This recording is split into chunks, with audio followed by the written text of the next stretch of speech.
नमस्कार दोस्तों, मैं हूं राजेश मिश्रा। बक्सर के किनारे बसे हुए जैसे केशवपुर, मानिकपुर, सिमरी, नरपुरा इत्यादि जितने भी गांव हैं, शायद इन गांवों की, इनमें रहने वाले लोगों की आवाज पटना में बैठे एसी वाली कुर्सियों के पास पहुंच नहीं रहा है। हर साल गंगा का पानी बढ़ता है, हर साल कटाव होता है, हर साल गांव की नींद उड़ जाती है और हर साल ये सरकार वही अपना पुराना इलाज शुरू कर देती है। बालू भरकर बोरिया डाल दो।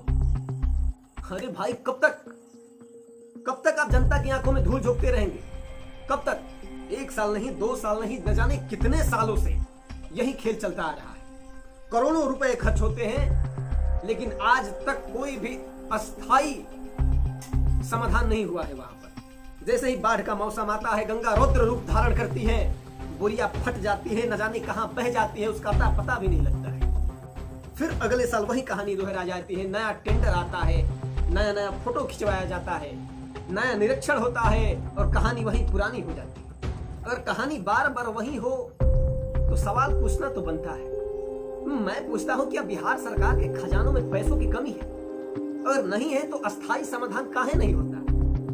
क्यों हर साल लाखों रुपए भ्रष्टाचार के भेंट चढ़ जा रहे हैं? क्या गंगा किनारे रहने वाले लोग केवल चुनाव के समय याद आते हैं? बहुत दूर मत जाइए, अपने बगल में उत्तर प्रदेश में नजर डाल दीजिए। जहां जहां गंगा का कटाव होता है, मतलब कई जगहों पर हमने खुद देखा है। आप भी घूमने जाइए तो कभी देखिए, वहां पर पत्थरों से, बड़े बड़े पत्थरों से कटाव वाले जगहों पर बांध बना दिया गया है। वहां के लोग जो है वो सुरक्षित महसूस कर रहे हैं, खुद को निर्भीक होकर, निश्चिंत होकर सो जाते हैं। लेकिन यहाँ की स्थिति यह है कि बाढ़ के समय में रात को नींद नहीं आती है। लोग टॉर्च लेकर रात को बांध पर जाते हैं, देखने कहीं बांध टूट ना जाए। मानसून आया नहीं कि लोगों की धड़कनें तेज हो जाती है। किसान सोचता है कि पता नहीं खेत बचेगा या नहीं बचेगा, गरीब सोचता है कि पता नहीं घर बचेगा या नहीं बचेगा, बच्चे सोचते हैं कि पता नहीं गांव बचेगा या नहीं बचेगा। और साहब लोग केवल कागजों में विकास की ढोल पीटते हैं, अखबारों की हेडलाइंस आ जाती है। जनता पूछ रही है कि जब हर साल लाखों करोड़ों रुपए इसमें खर्च हो ही रहे हैं, तो उनके लिए क्यों नहीं अस्थाई समाधान का उपाय किया जाता है, तो उनकी आने वाली पीढ़ियां जो है वो चैन की सांसें ले सके, खुद को सुरक्षित महसूस कर सके।